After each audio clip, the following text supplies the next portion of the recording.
welcome back to the Discontent Millennial.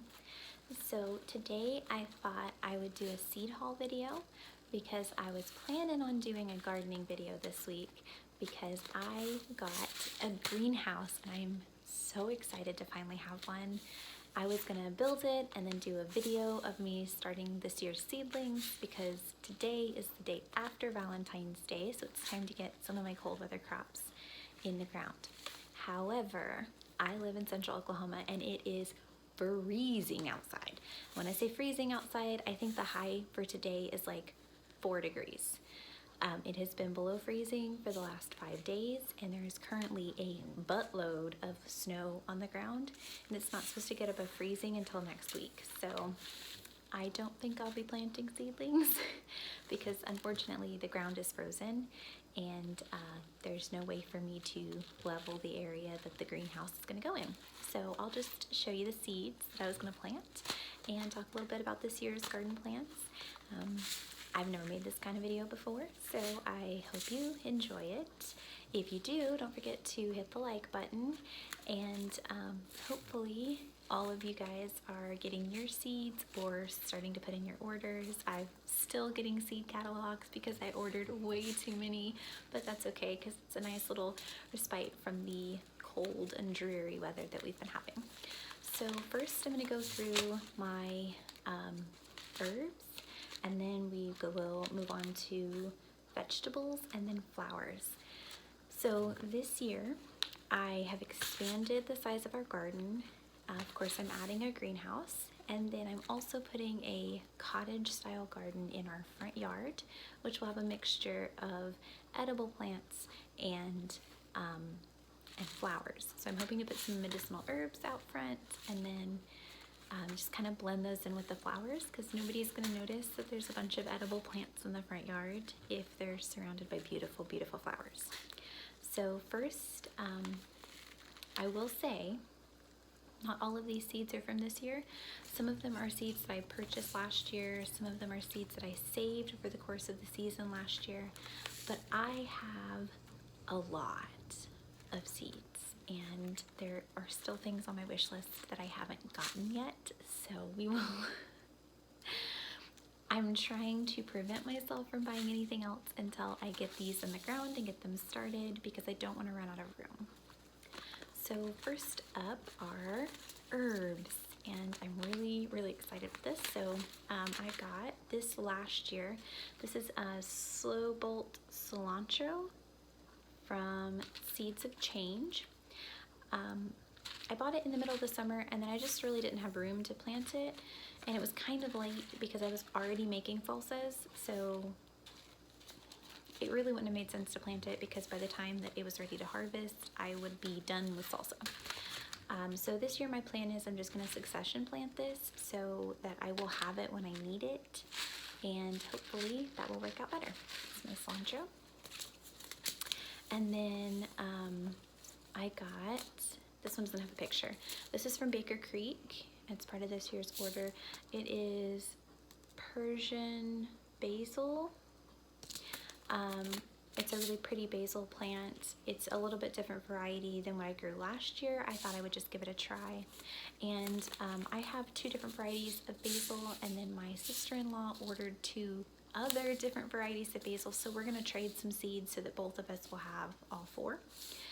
But this one is gonna go intermixed in my vegetable garden to help with companion planting, but also in the front garden because the flowers on this one are just like really long and purple and they're just really pretty. So that's gonna go in the front yard. This one up next from Baker Creek also is lavender.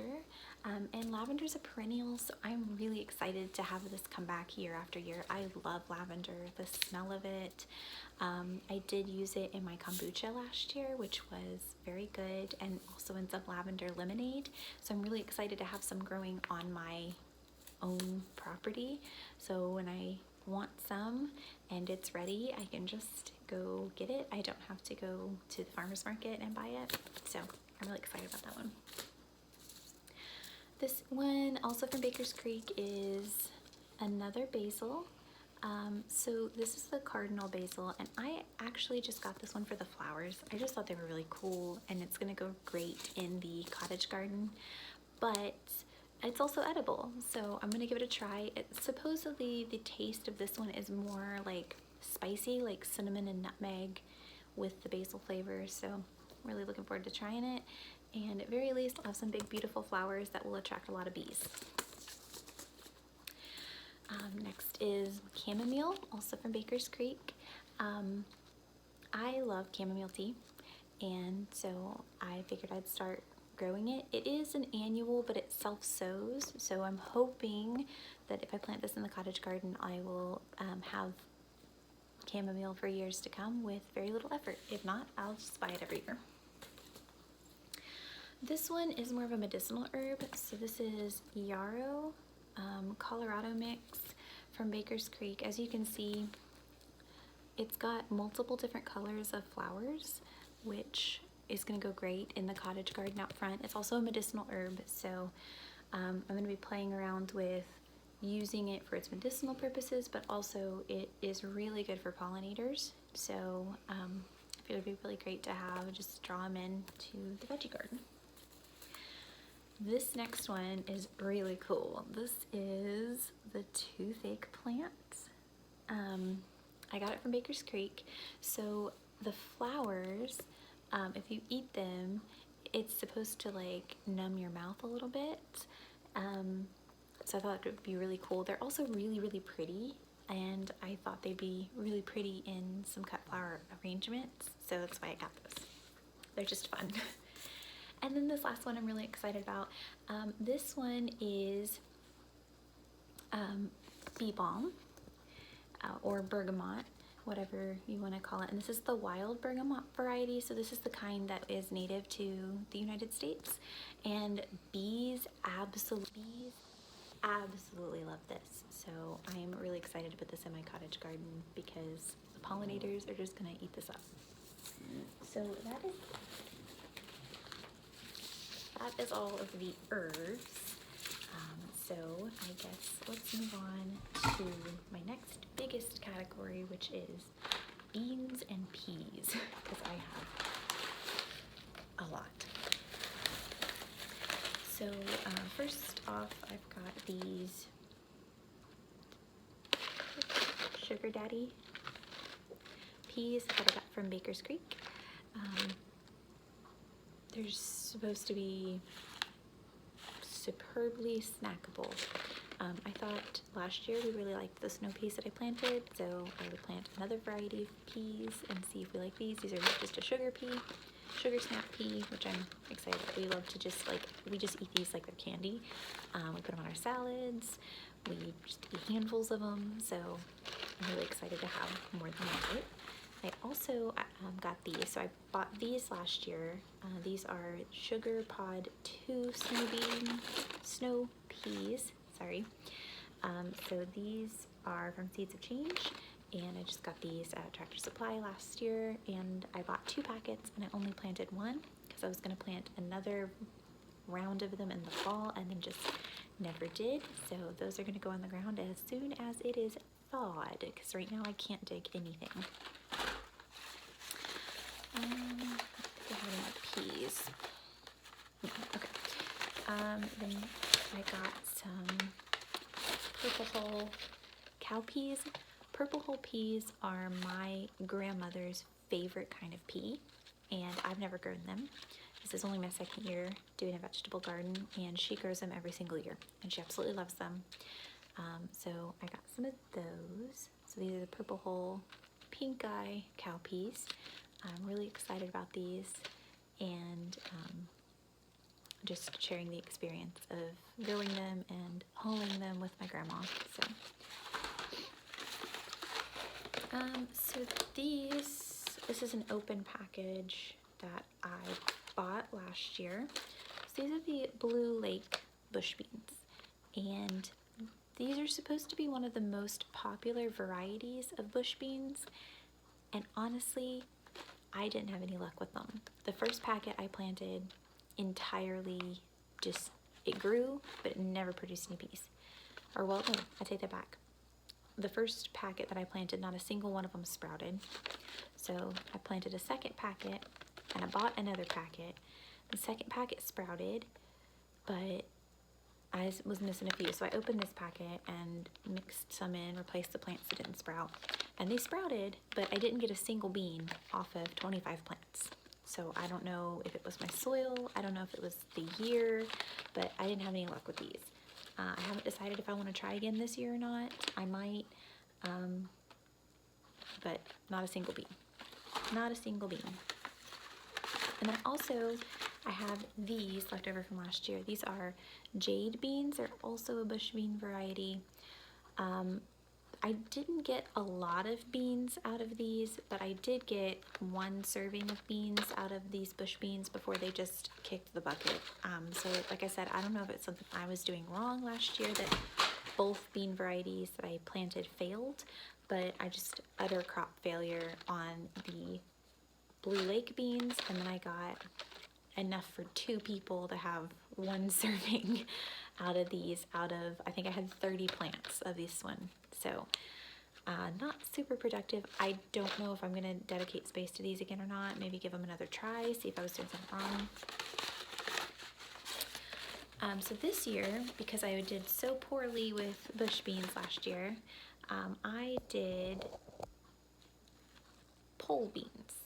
So I'm gonna grow them on trellises, and I hope that they're more productive because I really love fresh green beans. They're one of my favorite vegetables, and I was really, really sad that I didn't, oh, I dropped one, that I didn't get this. So first up, all of these are from Baker Creek. I got the Old Homestead beans. They're also called Kentucky Wonders, and these are supposed to be really delicious. They're supposed to be really prolific, so I went with the safe bet, bought these. And then I thought these looked really cool, and they're supposed to be really tasty and tender, and they also are just beautiful plants. Got little pretty purple flowers and then purple streaks on the pods. I got these rattlesnake pole beans, so I'm gonna give those a try. I also bought these. I bought these because I thought they were pretty and because they had really pretty red flowers. So these may get planted in the backyard. They might get planted in the cottage garden. I haven't decided yet. But they are these black coat runner beans. So look how pretty those flowers are. And then the beans, they start this red color and then they just gradually turn darker as they get ready. They can be eaten either like a sugar snap pea, or like freebie. So I'm really excited about those.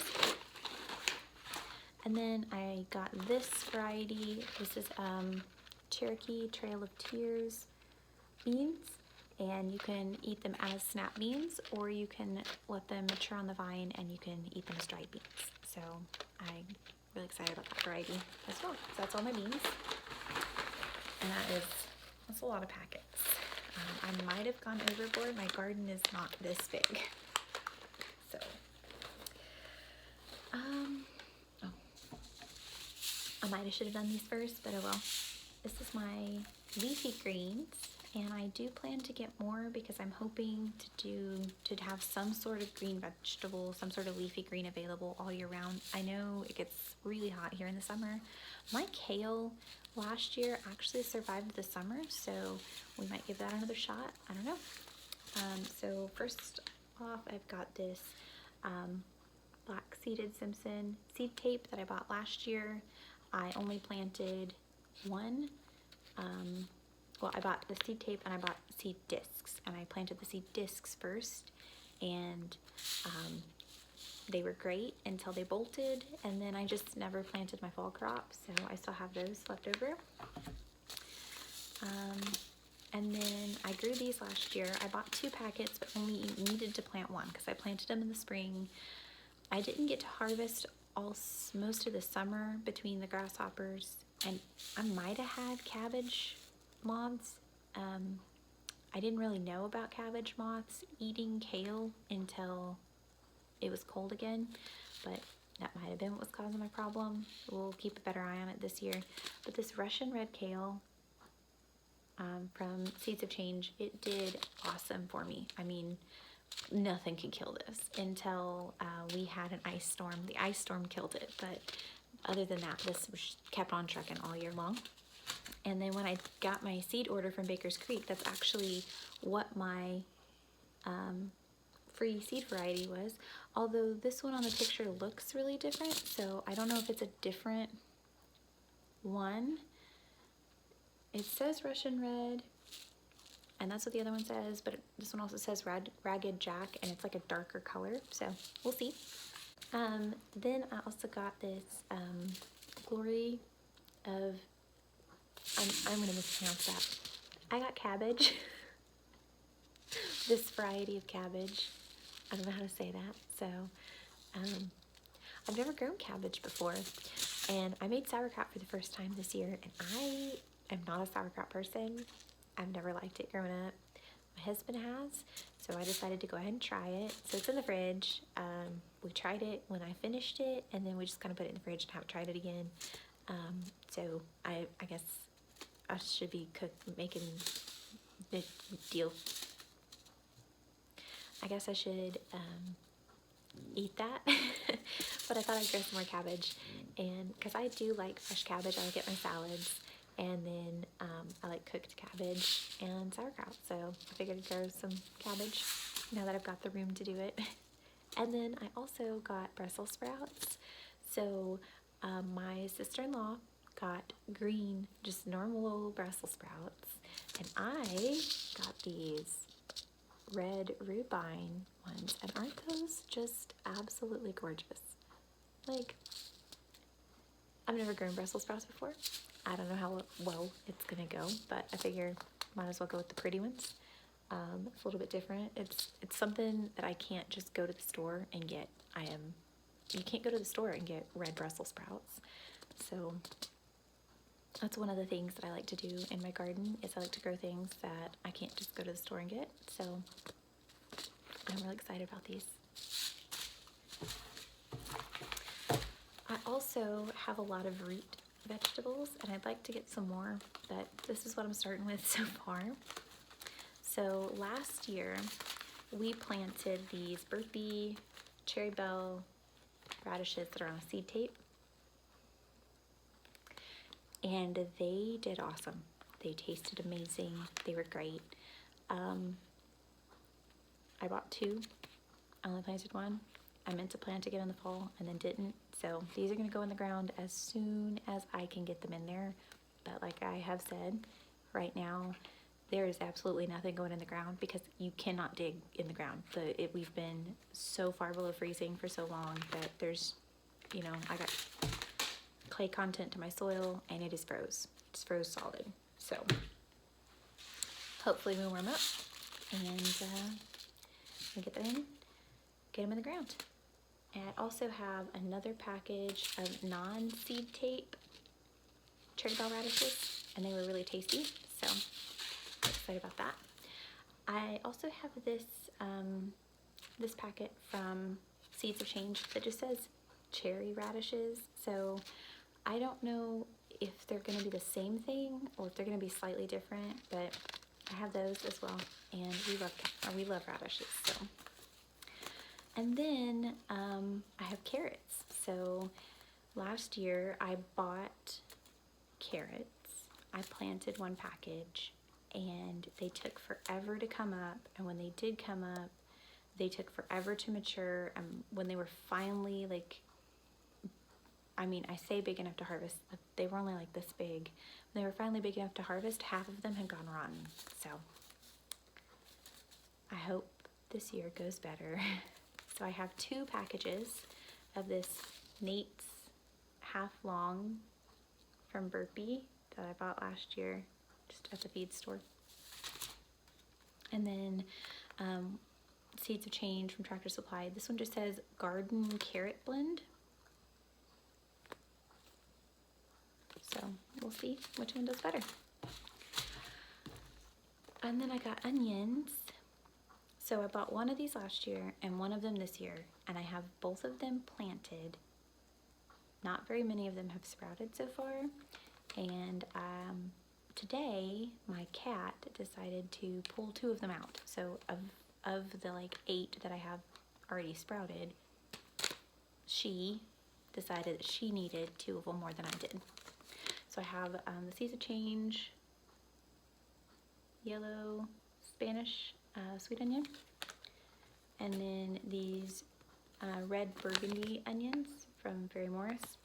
So my backup plan was going to be, if I couldn't get them to sprout, I was just going to buy onion plants again this year.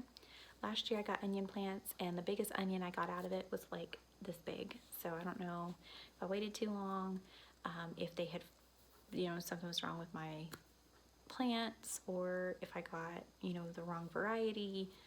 They didn't have a variety listed. They were just in front of the feed store in a box labeled onions. So I don't know where we went wrong on that one, but I was hoping to start from seed this year, get some nice big onions, and I don't know if that's gonna happen.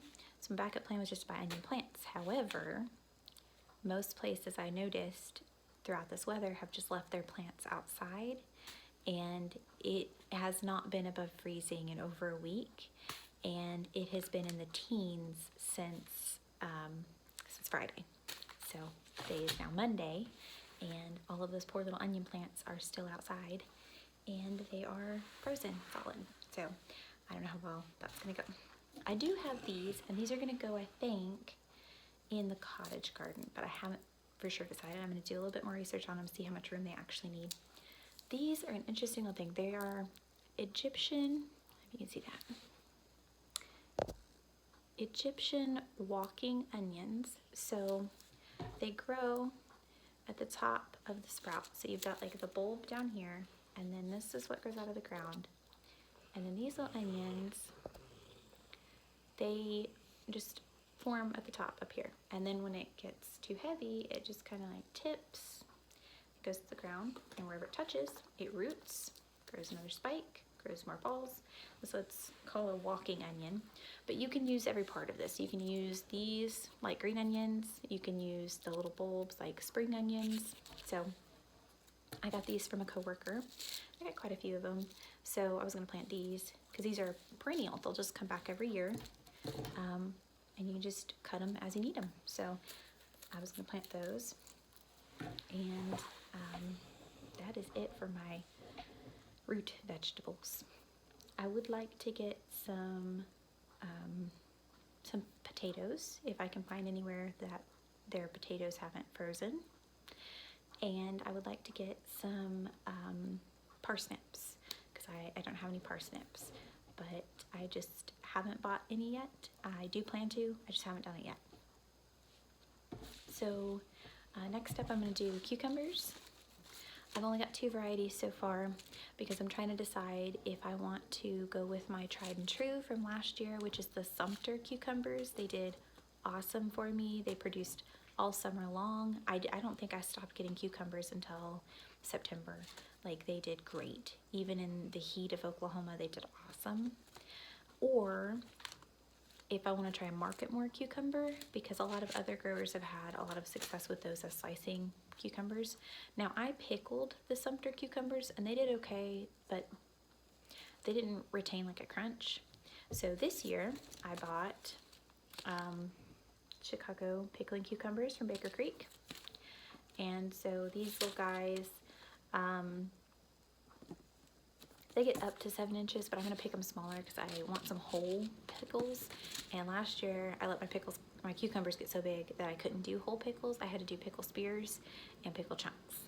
I didn't do sliced pickles. I should have done sliced pickles, but I didn't.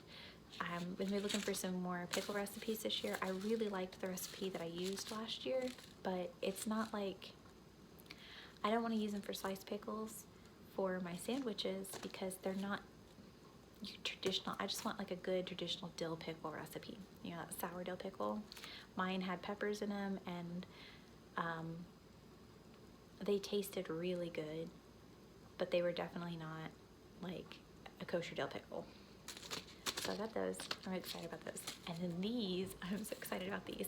I'm gonna grow them on a trellis, and I think I'm gonna plant the whole package, even though there's gonna be so many cucumbers, because I want to make little bitty tiny pickles out of these.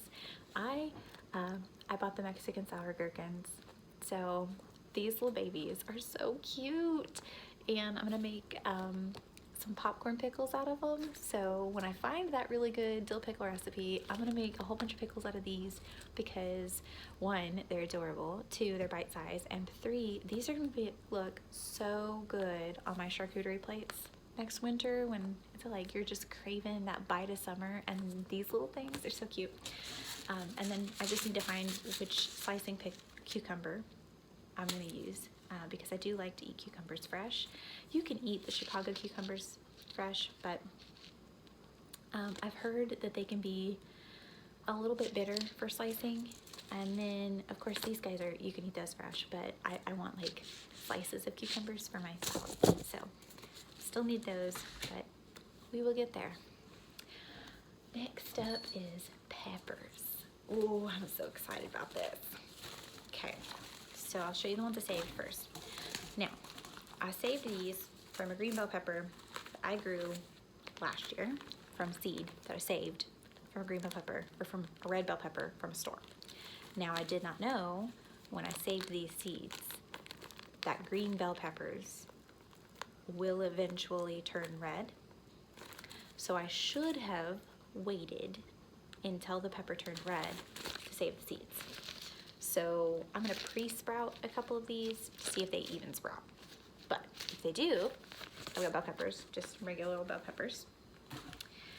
I saved these from a very ripe banana pepper that I got from the farmer's market. I just got like a whole little bag of them, and this was the ripest one. So I've got banana peppers from the farmer's market, nice organically grown, and they were good size, very good flavor, so I saved those.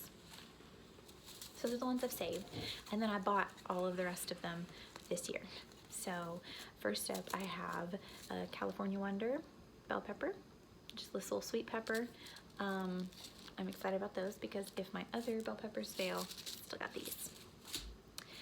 I got these mini bell peppers because they are adorable, and also I like to use these when I'm making omelets or something like that, because I don't need a whole bell pepper to make 2 omelets, but I can use like 1 or 2 of these little babies and not waste anything. So really excited about those, and they're just kind of like a rainbow of colors, and they're really pretty. Like, look at this one, that's such a pretty pepper. Of course, jalapenos. So I went with the most popular, which is the Craig's Grande jalapeno. This one was recommended by a friend, and I'm looking forward to that. I made some really delicious jalapeno jelly this year, and so I'm hoping to have 2 or 3 really good productive jalapeno plants and make that again. Now, I am not a hot pepper person. My husband likes spicier things than I do. I don't like things that are really spicy unless they have a really good flavor. Now, these are supposed to be as hot as a habanero, which usually would be too hot for me. But I'm gonna give them a try and see. If not, I will at the very least put them into salsa. So I've got this Sugar Rush peach pepper. They're supposed to be hot, but they are really sweet at the same time and like fruity. So hopefully I'll be able to eat those.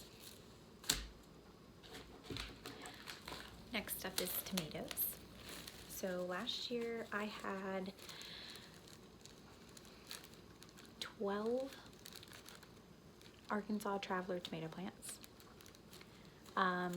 And that was a learning experience. I had always grown up with my grandma growing tomatoes, and so I had this like picture in my head of what a tomato plant looked like. Now, I did not know when I bought them at the beginning of the season as seedlings that there are 2 different types of tomatoes, determinate and indeterminate. So what I was picturing was a determinate tomato. It was only gonna get so big, you know, a commercially bought tomato cage was gonna be more than enough. They'd produce until they stopped producing, and then we would pull them out and they'd be fine. That is not what I bought. I had 12 Arkansas Traveler tomatoes. a Cherokee Purple, an Early Girl, 2 millions and millions red cherry tomatoes, and 1 yellow pear tomato. Peach, no, grape, 1 yellow grape. Every single variety I had was indeterminate. Towards the middle of the summer, I started to experience a little bit of garden overwhelm, and we had a really big storm that came through and blew over a lot of my tomato cages. Well, that really big storm also watered really deeply, and we just kind of neglected the garden for about a week because we were really, really busy. And when I say it turned into a jungle, I mean, I looked like I was trying to play some sort of Spy Kids ninja game to harvest these tomatoes. I would not be surprised if I have a whole bunch of volunteer tomato plants this coming year, because there are so many tomatoes that I just was not able to access because I planted them like along the fence, and I left myself, about this much room between the plants and the fence, because I thought, that the plant was gonna get a certain size and then stop growing, and that is not what happened. They literally took over in 2 entire rows of my garden that I just could not access.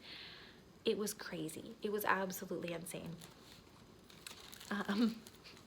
But I saved seeds because the tomatoes were delicious. But now I know what to expect and what the difference is between the 2 types, indeterminate and determinate. And I am prepared.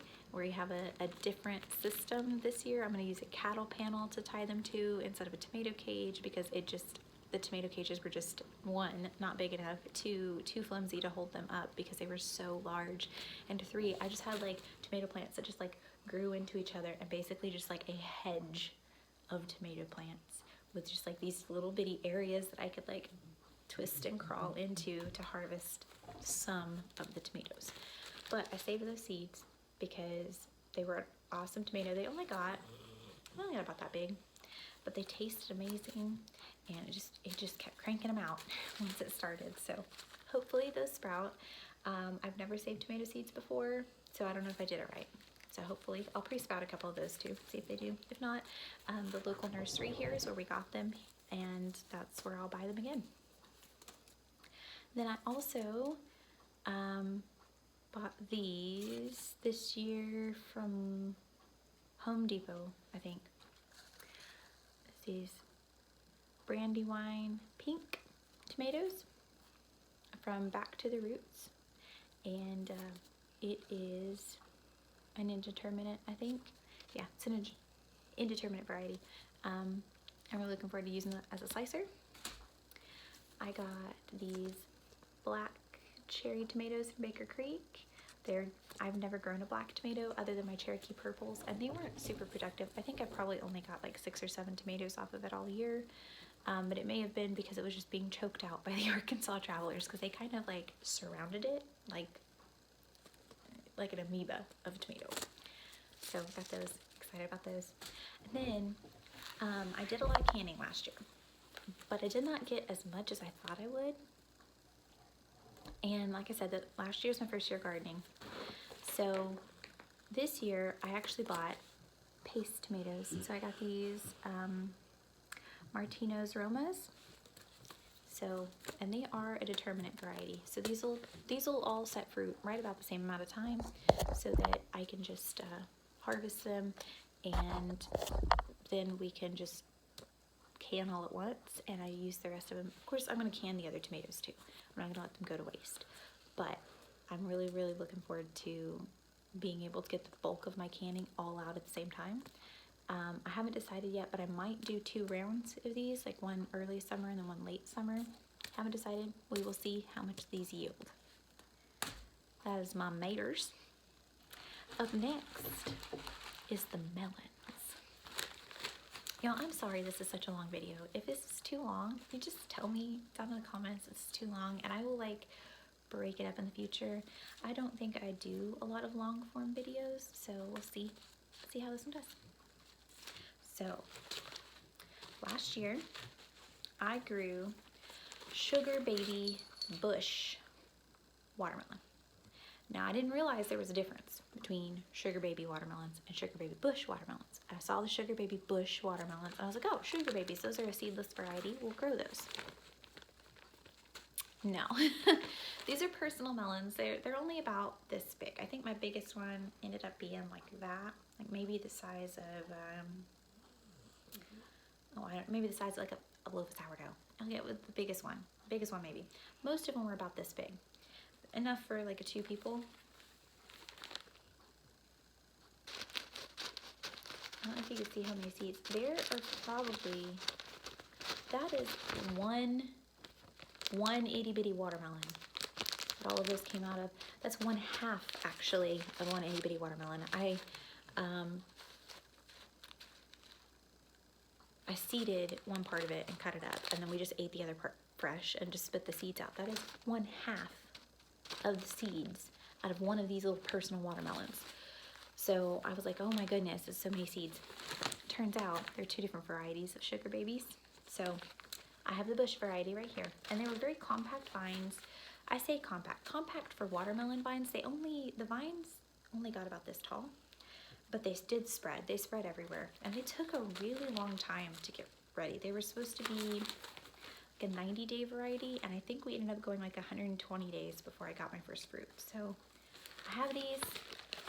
I got the room to plant them. I might plant them again and just compare them. That way I'll have a good comparison. Because this year I did buy these sugar babies.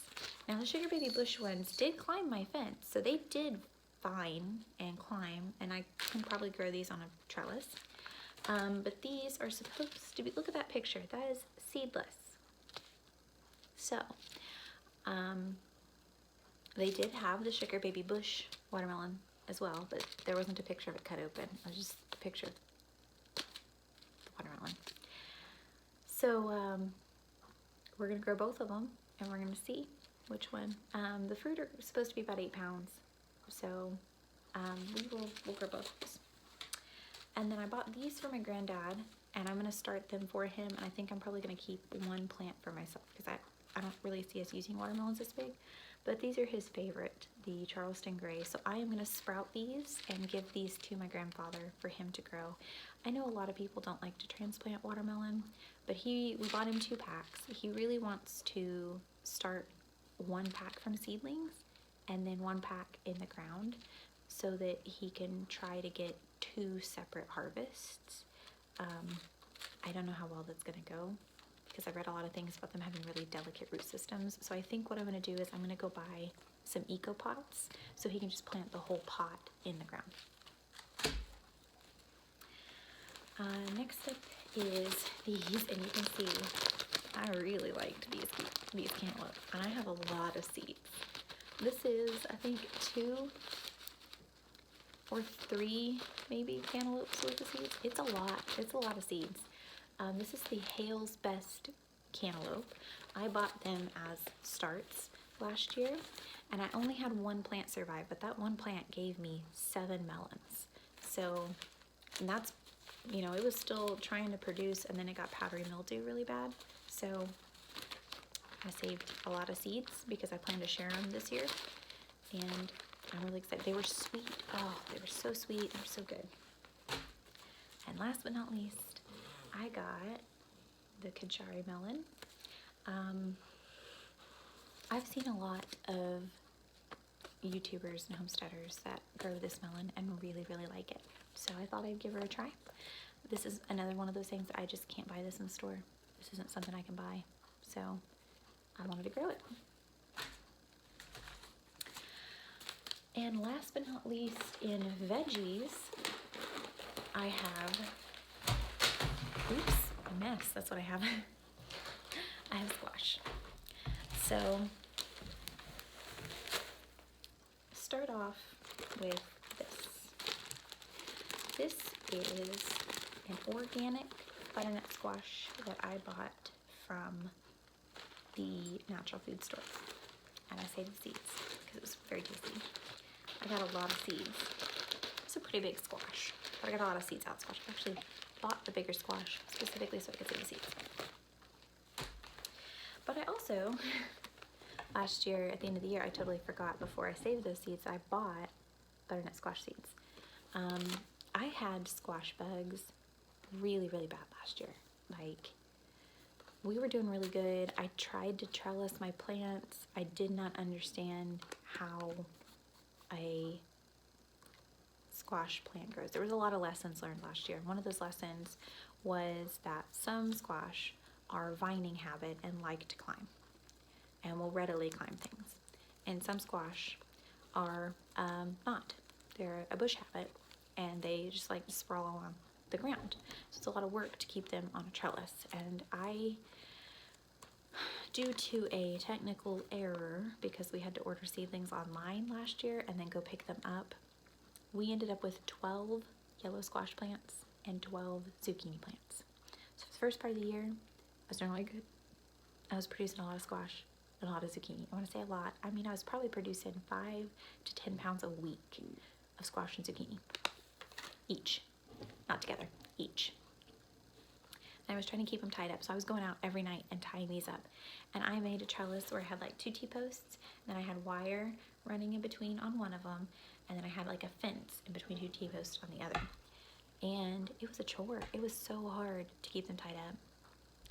And then we just got this like really rainy, hot, humid stretch, and I got powdery mildew so bad. And I had been keeping the squash bugs at bay by like going out there every day, every other day, picking the leaves, picking the eggs off the leaves with duct tape. And we were doing really good. I was not really seeing any adult squash bugs. When I was seeing them, I was squishing them. And we're doing really, really good. And then we got powdery mildew and the plants almost died. And I was able to bring them back from the powdery mildew. I still fought it, but I was having to go out there every 3 days and spray them with neem oil and take leaves that had gone too far and just throw them in the trash. And when the plants got weakened by the powdery mildew, the squash bugs took over. And when I mean, there were so many squash bugs, they were actually like, the vine borers weren't just boring into the vine, they were also boring into the squash themselves. And so I pick a squash, think it was good, think it was ready, bring it inside. 2 days later, it would have this big rotten spot and be just like juicing everywhere. So I ended up giving up on them. This year, what I'm planning on doing is I will grow some summer squash. I will start it early, I will plant it early, I will harvest as much squash as I can, but as soon as I start to see signs of disease or squash bugs, it's coming out of the garden. Because the squash bugs got so bad, they destroyed everything else once the summer squash was gone. Once my summer squash and zucchini finally came out, I had pumpkins that were like just starting to grow. The leaves were only about this big. I had my like first 2 flowers on it, and I went on vacation. And I had my sister-in-law taking care of my garden, and she was on squash bug duty, and she came and she squished a whole bunch. I mean, we killed so many of them, and she killed a whole bunch of them, and she came back the next day, and 2 of my 4 plants were dead, and she killed a whole bunch more, and she watered it, and she did everything she could, and she came back the next day, and the other 2 plants were dead. So I just lost all of my pumpkins. And then they started going after the watermelon, but I really only had like 3 or 4 melons left on the vine, and they killed some of the vine, but I was still able to harvest the melons, so I wasn't really worried about that loss. But I was just like, I was so excited about those pumpkins, and they were just gone. So this year, I'm going to be planting, going to be companion planting, and I'm also, if the disease gets too bad, I'm just going to pull them out. And they're, I've got other squash. So got that butternut. And then I saved these seeds from another store-bought squash. I realized after I saved it, I didn't actually check to make sure it was an organic squash. So I don't know how well this one will go, but I have acorn squash seeds. And then I also got, because my pumpkins did so poorly, I did research on types of squash that were more resistant to squash bugs and vine borers. Acorn, butternut, basically winter squashes do a little bit better because their vines are harder. And they really, really love pumpkin. But this one is, I guess it's a pumpkin because pumpkins aren't really like a species, but this one is more closely related to a butternut squash than it is to other pumpkins. This is the Long Island cheese squash, and it just looks like a pumpkin, but it's supposed to be really good for pie making, and looks like a pumpkin, more closely related to a butternut. So hopefully, it's supposed to be powdery mildew resistant as well, from what I read. I don't know if that's true, but I got that. Baker Creek. And then I also got these cute little Rosita eggplants. It's not really a squash, I don't think. Maybe it's a squash, I don't know. But it just kind of fit in this category better. So they're really cute. They're supposed to be like smaller fruit, which is good because there's only 2 of us. So that is all of my veggies. And it's been a long video, so I am going to call it quits, and I will do the flowers in another video so that you don't have to sit through all of those as well in this one too. So I'm really excited to share this gardening season with you guys. I was really hoping to have like a variety of content on this channel, but unfortunately, due to present circumstances, it's really hard to go thrifting. And I'm not really like going out much. I basically just go to work and then I come home. So this is kind of what I got for you for now. So I will see you in the next video. I'm just going to post these, I think, back to back probably, but the next video is going to be a flower haul. So if you want to see those, make sure you come back. Bye.